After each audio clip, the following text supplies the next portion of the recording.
प्रियात्मन सप्रेम जयजीव आदि मुनीश्वर जोगेश्वर परम पूज्य सत्य सम्राट सदगुरुदेव सिमनी जी का वचनामृत से एक बूंद निरोग सुखी और जीवन मुक्त होने का अद्भुत उपाय। नासतो विद्यते भावो ना भावो विद्यते सतः। गीता। Nothing is made out of nothing and nothing returns to nothing. विज्ञानवेत्ताओं और साइंस के जानने वालों का यह सिद्धांत है कि कुछ नहीं या अभाव से वह नहीं बन सकता जो वास्तव में कुछ है। अतः ऐसा नहीं हो सकता कि संसार की कोई वस्तु कभी कुछ ना रहे या सर्वथा उसका अभाव हो जाए। यह एक ऐसा मत है जिसे वेद, वेदांत, उपनिषद, दार्शनिक और साइंस के सभी जानने वाले एकमत होकर स्वीकार करते हैं।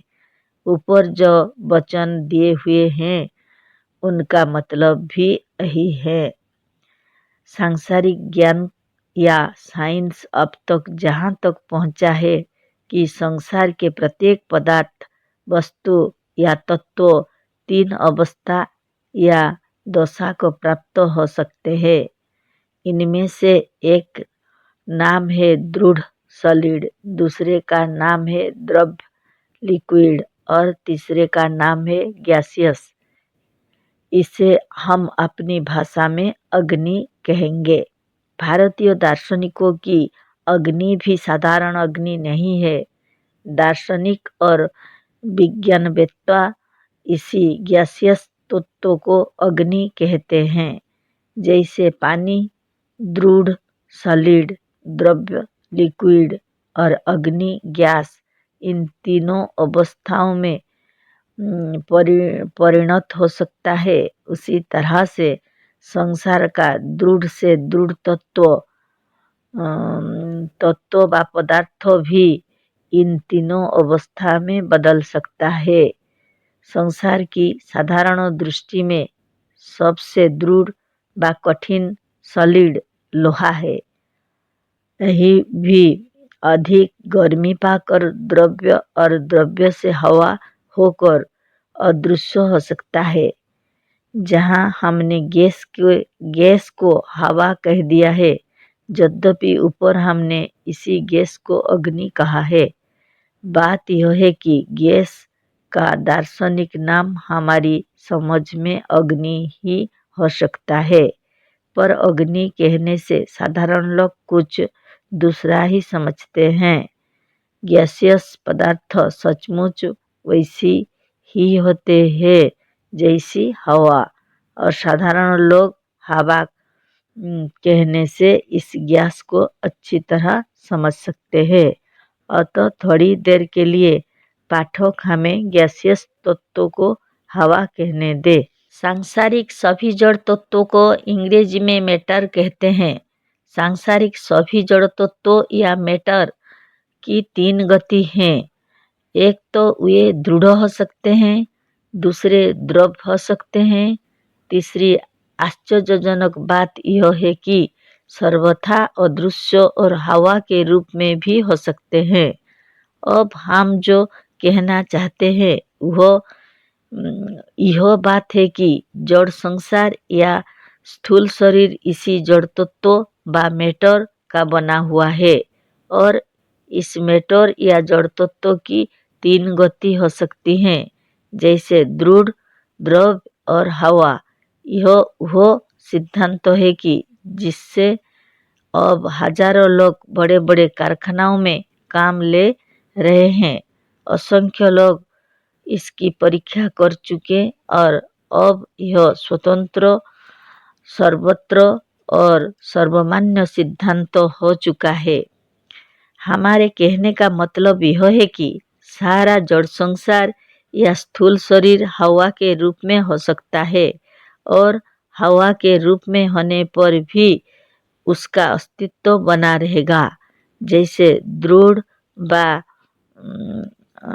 बर्फ के रूप में हो जाने पर भी पानी पानी है, उसी तरह से भाप के रूप में होकर अदृश्य हो जाने पर भी वह पानी ही रहता है और भाप से फिर पानी और बर्फ हो सकता है। दृढ़ तत्व जड़ संसार बा मैटर का सूक्ष्म रूप गैस व हवा है। इसीलिए अत्यंत सूक्ष्म तत्व से संसार की सृष्टि मानना उचित और सत्य है।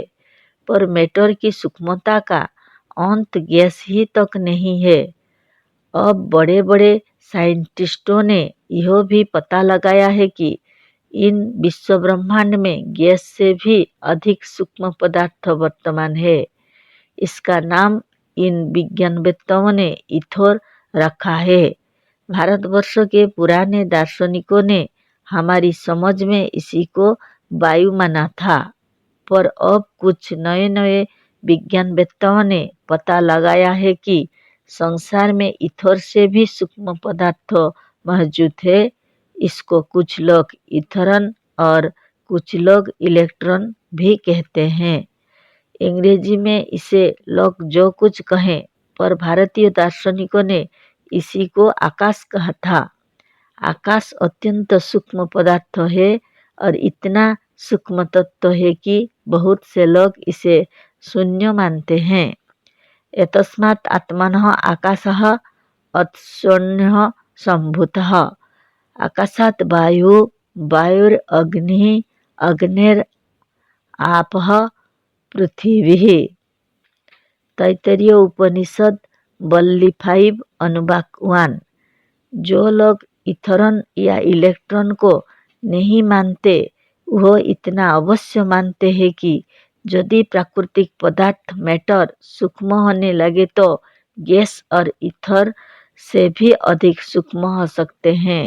और विज्ञान या साइंस अभी तक इतने सर्वोच्च शिखर पर नहीं पहुंचा है जो इन सब बातों को साफ साफ बता दे। पर यह ज्ञान क्रमश उन्नति कर रहा है। हम आकाशी तक नहीं रहते। आकाश से भी सूक्ष्म पदार्थ इच्छा या मन है। इच्छा से भी सूक्ष्म तत्व आत्मा का संकल्प है और संकल्प से सूक्ष्म आत्मा है। आत्मा चेतन है, अतः उसकी चेतनता सर्वदा उसके साथ है। चेतनता का अस्तित्व संकल्प और उसकी संकल्प और इच्छा के रूप में होता है। और इसके पहले के लेखों में हम यह सिद्ध कर चुके हैं कि संकल्प सर्वदा नाम रूप में हुआ करता है। अतः स्थूल जगत या स्थूल शरीर का सबसे अधिक सूक्ष्म रूप आत्मा का संकल्प है और संकल्प का सबसे अधिक स्थूल रूप जड़ संसार और स्थूल शरीर है। परंतु परम ब्रह्म के संकल्प अनुसार एक ही तत्व स्थूल से सूक्ष्म और सूक्ष्म से स्थूल हो जाता है। वृक्ष से बीज और बीज से वृक्ष हो जाता है। द्वैत व अनेकता अज्ञान से भासती है। वास्तव में वेद का एकमेव अद्वितीयम, कुरान का ला इलाहा इल्लल्लाह और इंजल का I and my father are one का यही मतलब है। इसको इसके पहले के लेखों में दूसरे रूप में सिद्ध किया है। और यदि इस अद्वैत सिद्धांत को और संकल्प के प्रभाव को विस्तार से जानना है तो हमारे बनाए हुए इन ग्रंथों को देखिए, जैसे वेदांत सिद्धांत, शरीर से अमर होने का उपाय, आत्मबल, मनबल और इच्छा शक्ति, सत्य, सुंदर और स्वतंत्र विचार और मनुष्य की महिमा आदि।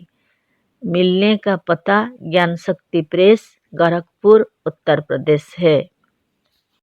अब जो हम कहना चाहते थे उसे सुनिए। ऊपर के लेखों से यह सिद्ध होता है कि संकल्प ही का बनाया हुआ यह संसार और शरीर दोनों है। स्थूल होने पर भी यदि ज्ञान दृष्टि से देखा जाए तो यह शरीर सर्वथा मनमय, काल्पनिक और संकल्प रूप है। अतः इसकी अवनति या उन्नति, सुख दुख, बंधन या मुक्ति सब आपके संकल्प के अधीन है। बुरे संकल्पों ने ही इसे रोगी, दुखी और बद्ध बनाया है। अतः यह सिद्ध है कि दूसरी औषधि नहीं, किंतु अच्छे संकल्प ही अब इसे निरोग, सुखी और जीवन मुक्त कर सकते हैं। मन एव मनुष्याणां कारणं बंधमक्षय। दुख सुख, रोगारोग्य और बंधन तथा मुक्ति का कारण केवल मन व संकल्प है। बुरे और झूठे संकल्प अज्ञान से होती हैं, जो वस्तु वास्तव में जैसी हो वैसे ना मानना अज्ञान है। वास्तव में सारे संसार के भीतर जो व्यापक है वह निरामय, निर्विकार, आनंदकंद और सच्चिदानंद है। पर अधिकतर लोग जानते हैं कि सारे संसार और शरीर में रोग, दोष, दुख और पाप व्यापक है। यही अज्ञान है और यही अज्ञान रोग, दोष, दुख, कष्ट, पाप और बंधन का कारण है। जिसका अस्तित्व ही नहीं है, उसी का अस्तित्व मानकर और उसी से डरकर लोग दुखी हो रहे हैं।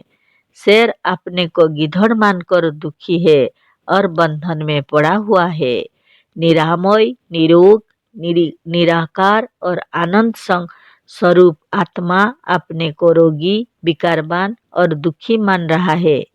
जो अपने स्वरूप को स्मरण करते ही सब बंधन से मुक्त हो सकता है, वही बंधन में पड़ा है। जो सचमुच वास्तव में व स्वरूप में जीवन मुक्त है, वही अपने को बद्ध मानकर बंधन का दुख उठा रहा है। मानने की देरी है, संकल्प करने की देरी है, सच्चा ज्ञान होने की देरी है, मगर जीवन मुक्त, सुखी और निरोग होने से देरी नहीं है। अच्छे संकल्पों के बाद आते ही सच्ची विद्या और सच्चे ज्ञान के होते ही मनुष्य जीवन मुक्त, सुखी और निरोग हो जाता है। जैसे अच्छी पृथ्वी में बोया हुआ बीज समय पर अवश्य उगता है, उसी तरह से ज्ञानवान के हृदय में जब अच्छे संकल्प किए जाते हैं तो उसका प्रभाव उसके शरीर पर अवश्य पड़ता है। लड़के बीज बोकर एक एक क्षण के बाद ही मिट्टी उलट पलट कर देखा करते हैं और उसी वक्त उसे जमता हुआ ना देखकर निकाल कर फेंक देते हैं। ज्ञानी मनुष्यों को भी ऐसा नहीं करना चाहिए। हमने इच्छा शक्ति, विचार और संकल्पों का जो प्रभाव लिखा है वही है। संकल्प और विचार के प्रभाव से मनुष्य अपने दुर्भाग्य को निश्चय फेर देगा, बुरी परिस्थितियों से मुक्त हो जाएगा, दुर्घटनाओं को रोक देगा और शरीर को निरोग, सुंदर, पुष्ट और जुबा बनाकर अपने मस्तिष्क को इतना शांतिमय रख सकेगा कि वह सर्वदा आनंद, शांति और सुख से पूर्ण रहेगा। ऐसा आनंदमय पुरुष के संसर्ग से दूसरे भी सुखी हो जाएंगे। पर इस प्रभाव या फल को देखने के लिए उन बालकों की तरह से नहीं होना चाहिए जो बीज को मिट्टी में डालकर पानी देकर उसी वक्त से बार बार मिट्टी को उलटकर देखा करते हैं। हमने जो कुछ लिखा है वह सत्य है, प्राकृतिक धर्म है, ईश्वरीय नियम है। जैसे रात बीतने पर सूरज पूर्व में अवश्य उदय होगा, ठीक उसी तरह से विचारों के परिवर्तन के बाद विश्वास के साथ शुभ संकल्प करने पर प्रभाव अवश्य पड़ेगा। विचार, संकल्प और इच्छा उस कल्पवृक्षों का उत्पादक या बीज है जिसका सुंदर फल खाने के लिए आप लालायित हो रहे हैं। कल्पवृक्ष और कामधेनु जो स्वर्ग के अत्यंत आनंददायी और वांछित फल को देने वाले हैं और जिनकी पुरानी शास्त्रों में बड़ी महिमा है, वह क्या है? क्या आपने कभी इस पर विचार किया है? कल्पवृक्ष का अर्थ ही यही है जो कल्पना व संकल्प से उत्पन्न किया गया हो, अथवा कल्पना या संकल्प स्वयं कल्पवृक्ष है।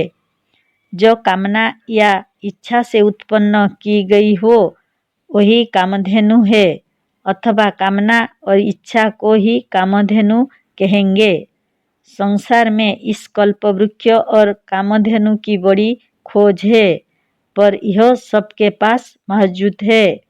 इस पर विश्वास कीजिए, यही कल्पवृक्ष और कामधेनु है, और यदि इसे जानकर आपने इससे काम लेना आरंभ कर दिया तो आप ही इंद्र और क्षीरसाई विष्णु है।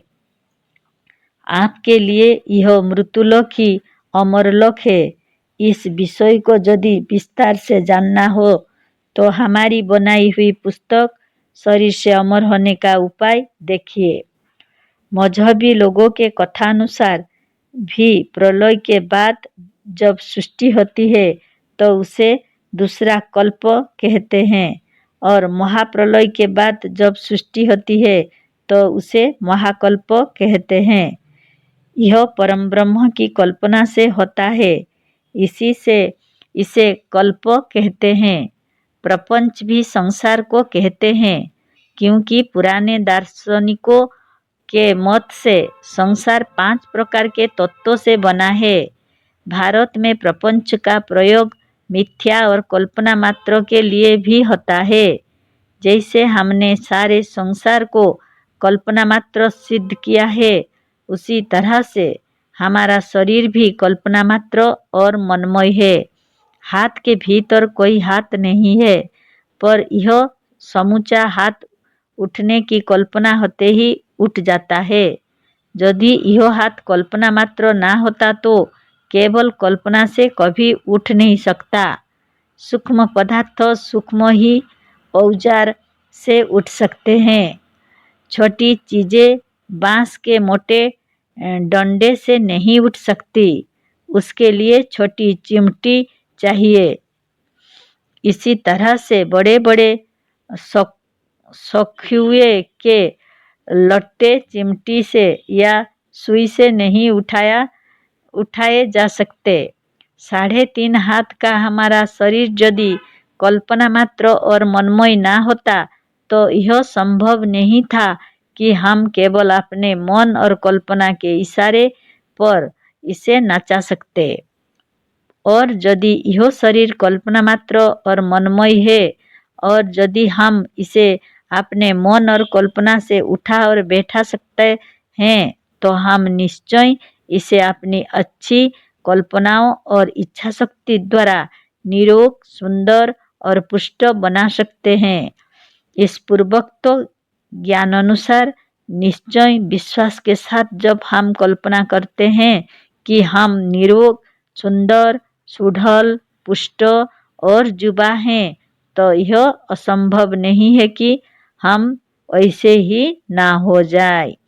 हमने ऊपर सिद्ध कर दिया है कि कल्पना से ही सारी सृष्टि उत्पन्न हुई है, तो जिस कल्पना से इतने बड़े विश्व ब्रह्मांड को उत्पन्न किया, वह क्या हमारे शरीर को निरोग, सुंदर और पुष्ट नहीं बना सकती? जो मनुष्य अपने मन और शुभ कल्पनाओं से काम ले सकता है और इसकी अपार शक्ति को समझता है, वही योगी और जीवन मुक्त है। इस लेख के आरंभ में हमने सिद्ध कर दिया है कि स्थूल से स्थूल पदार्थों को भी इसी कल्पना, इच्छा, मन और विचार ने उत्पन्न किया है। अतः सूक्ष्म से सूक्ष्म होने पर भी यह कल्पना अवस्तु नहीं, वस्तु है। कल्पना इलेक्ट्रॉन और इथरन से भी सूक्ष्म है। इलेक्ट्रॉन को भी उत्पन्न करने वाली वस्तु कल्पना है, अतः यह सूक्ष्म से सूक्ष्म है। पर यह बात नहीं है कि कल्पना कोई वस्तु नहीं है। कल्पना भी वस्तु है, और सच पूछिए तो सूक्ष्माति सूक्ष्म होने पर भी वह एक तत्व या मैटर है। जैसे वृक्ष का पूर्व रूप बीज है, उसी तरह से आरोग्य और सुख की कल्पना सुख और आरोग्य का पूर्व रूप है। जब आप विश्वास के साथ किसी चीज की इच्छा करते हैं तो समझ लीजिए कि उसका बीज आपने बो दिया है। Desire or hope is the sure prophecy of its own fulfillment. अर्थात इच्छा अथवा आशा स्वयं अपनी पूर्ति की निश्चित भविष्यवाणी है। इच्छा और कल्पना शब्द में होती है। बोलने की इच्छा से ही मनुष्य बोलता है। मनुष्य जो बोलना चाहता है उन शब्दों को बोलने के पहले कल्पना और इच्छा करता है। इच्छा करते ही इच्छा के अणुओं को धक्का लगता है और मुख से शब्द निकलने लगते हैं। इस शब्द से बाहर के सूक्ष्माति सूक्ष्म तत्वों में धक्का लगता है और उनमें एक लहर उत्पन्न होती है। इस लहर का धक्का हमारे कान के सूक्ष्म तत्वों में लगता है, जिससे हमारे मन के सूक्ष्म तत्व यह जान जाते हैं कि किसी ने यह बात कही है और यह बात वही है जो उसने मुझसे कहने की कल्पना की थी। अब देखना यह है कि यदि यह कल्पना कोई वस्तु ना होती तो इसका धक्का ना लगता और इच्छा तथा कल्पना शब्द रूप में इस प्रकार से प्रकट ना होती। यह शब्द निराकार और अदृश्य होने पर भी सूक्ष्म तत्व में बहुत बड़ा हलचल उत्पन्न कर देते हैं। एक बात और सोचनी चाहिए, यदि हमारा यह कान और सुनने वाली शक्ति मनमय ना होती तो कान की इस सूक्ष्म लहर को मन अनुभव ना कर सकता। कान ही की तरह सारा शरीर मनमय है और यही कारण है कि शरीर के किसी भाग में जब कुछ चू जाता है तो मन को पता लग जाता है। शरीर यद्यपि देखने में एक स्थूल पदार्थ है पर सर्वथा मनमय है। यही कारण है कि सूक्ष्म से सूक्ष्म तत्वों का धक्का भी मन विवरण के साथ जान लेता है। कल्पना और विचार यदि वस्तु और तत्व ना होते तो इनके धक्के शब्द रूप से प्रकट ना हो सकते। मनुष्य के मनोगत विचार अवस्तु होने पर ऐसी लहर नहीं उत्पन्न कर सकते जिससे दूसरे मनुष्य के कानों में उसका धक्का लगे और वह यह जान जाए कि इस मनुष्य का विचार यह है।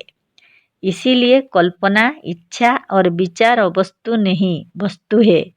इनसे संसार के सूक्ष्म तत्वों में बहुत बड़ा धक्का लगता है और संसार के सूक्ष्म तत्वों में बहुत बड़ी हलचल उत्पन्न होती है तथा सूक्ष्म तत्वों का समुद्र लहराने लगता है। अतः इच्छा, कल्पना और विचारों में बहुत बड़ी शक्ति है। इसमें अपार बल है। इनकी शक्तियों को जानकर विश्वास के साथ यदि उचित रीति से इसे काम लिया जाए तो मनुष्य निश्चय सुख, निरोग, सुंदर, स्वस्थ, स्वतंत्र और आनंदमय होकर जीवन मुक्त हो सकता है। हम इसे सिद्ध कर चुके हैं कि सारी प्रकृति, प्रकृति के सारे नियम और संसार के सारे परमाणु हमारे संकल्प से बने हैं और सब हमारे आज्ञाकारी सेवक हैं। यदि हमें किसी वस्तु की आवश्यकता है तो उसके लिए प्रार्थना की आवश्यकता नहीं, किंतु एक सम्राट जैसे आज्ञा देता है उसी तरह से प्रकृति के अणुओं को आज्ञा देनी चाहिए कि देखो और सुनो, तुम्हें ऐसा करना चाहिए। जो चाहते हो उसे कहो कि यह हो जाए, बस वह हो जाएगा।